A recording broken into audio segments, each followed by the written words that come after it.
She takes time to throw tea parties for children in foster care, travels countless miles to visit children in group home settings, plays Nerf football with kids, and even helps them with their homework. She is a court-appointed child advocate named Grace Marvuglio Telfer. Did I say that correctly, Grace? You did, yes. She's joining us along with Norfolk CASA CEO Roxy Hoven, who shares details of how to become a CASA volunteer.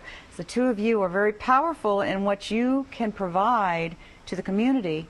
The people may have heard of it, they're not really sure what it is, or they do know what it is, but they'd like to learn more, and this is your chance to find that out, as viewers are. So please tell me a little bit about Norfolk CASA and what it is and what it does for the community. Thank you, Jan. Thanks for having us here. You're and thanks very welcome. especially for having Grace sit beside me, because she really embodies what CASA is. Okay. CASA is a very small nonprofit organization with a mighty heart.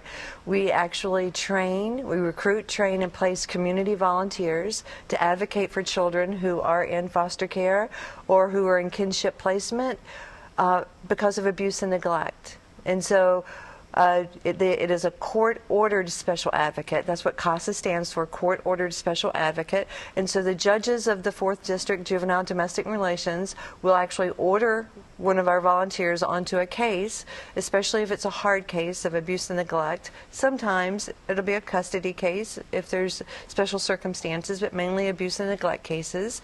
They will order one of our volunteers, and then one of our well-trained, 40 hours before you even get started, trained volunteers will be placed with a kid or a sibling group, and they will stay with them until they have a safe home, a permanent home, that they have an opportunity to feel safe, and that they have an opportunity to thrive. And so they build bridges with them, they build relationships with them, but not just are they there to be a support system and an advocate and a listening ear, but they also investigate their case, monitor their case, and report back to the judge what they think is the best interest for that child. And so there's a voice to the judge linked right from your volunteer. If you're that kid, you have a volunteer who will go back and tell that judge what your story is.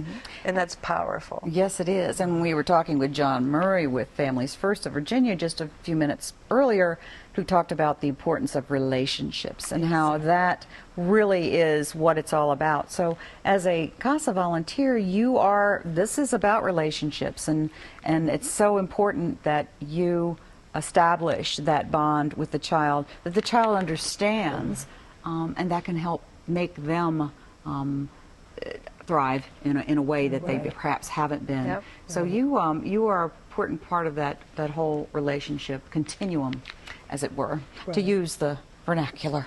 And so welcome to the show. I just read such great things about you, and clearly you are devoted and to doing what you do. Your background kind of at least helps you set you up a little bit for being around kids, did it not?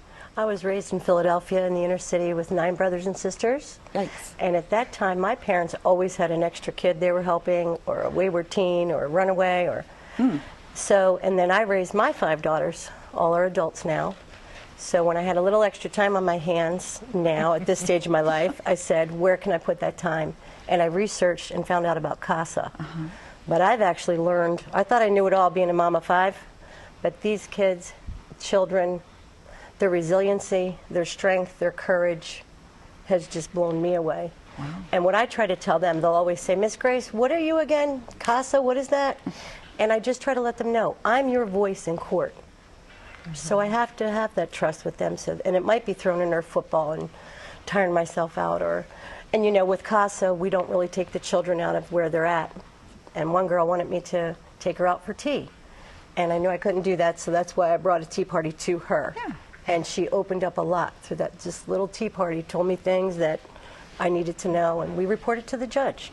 And they feel good knowing, with all the adults that are in their life, they're hearing, everybody's asking them questions, they're being drilled, and for them, they love knowing they have their voice through CASA to the judge.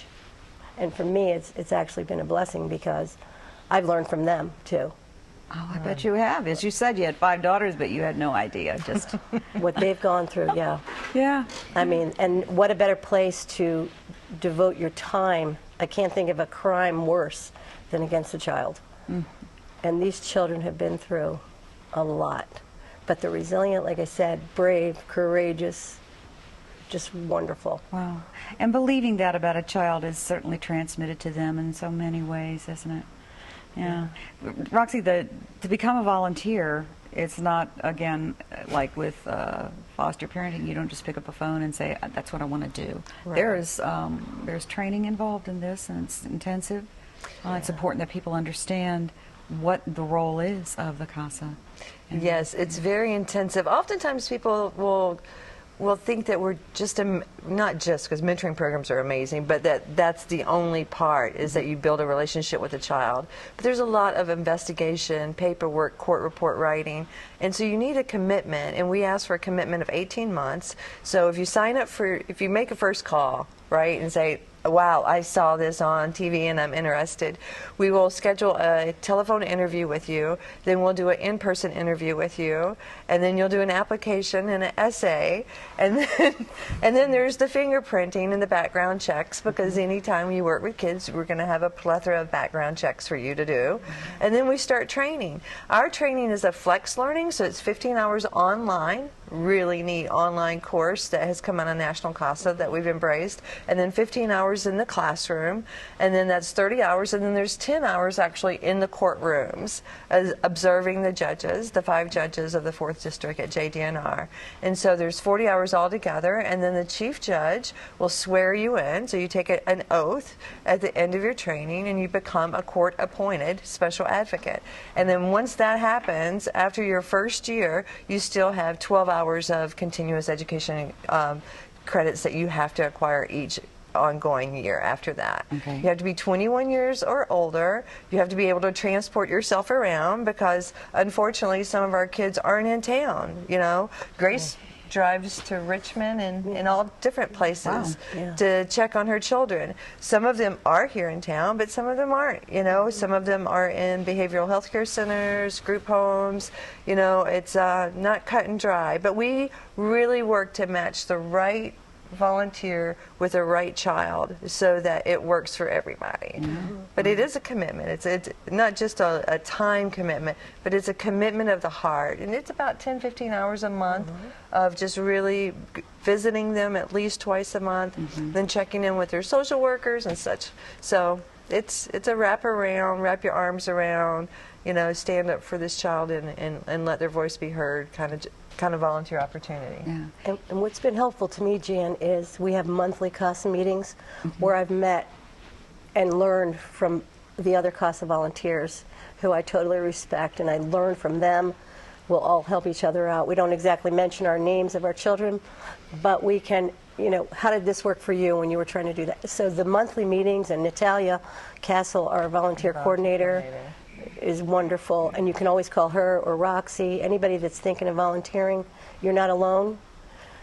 We have real good support. Roxy's been in how many years? Let's not say, well, Yeah. Services for a few decades. A long time. We have really good support system with Natalia and Roxy too, and all the CASA volunteers Great. that I learned from too. It's an incredibly strong network of people that Oh, yeah, it is really believe in strong. what they're doing.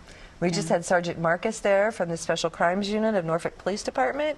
He was with us 2 weeks ago, Yes. and really was eye-opening, and spent hours with our volunteers, really helping them understand that process. So we're always interconnecting with different agencies and organizations around kids. Good, and everybody's learning from everybody else, and the Yes. kids benefit. Yes. Wow. Well, that's tremendous. I want to just point out one more time, if you are interested in learning more, to call CASA, Norfolk CASA, at 664-7651. They also have a website you can go to and get more information. I'm not going to tell you how you can contact Grace because she's not going to be around because she's too busy doing stuff. But just a delight to meet you and to share. Even, I know it's just scratching the surface, but just what it is you do and what motivates you is quite clear. And that just shows in everything that you say. Thank you, and Jan. do. So thank you for your service to the community. And Roxy, always wonderful to see you. Always and wonderful great to work be here. that you do. So Well, thank you. you. Thank you for being such a great child advocate. Yes. Thank you. That's what it's all about, you know. It is the It kids. is. Yep. All right. Thanks a lot. All right. Thank you. We'll be right back with news of an expanded meal program for seniors in Norfolk that includes more than food.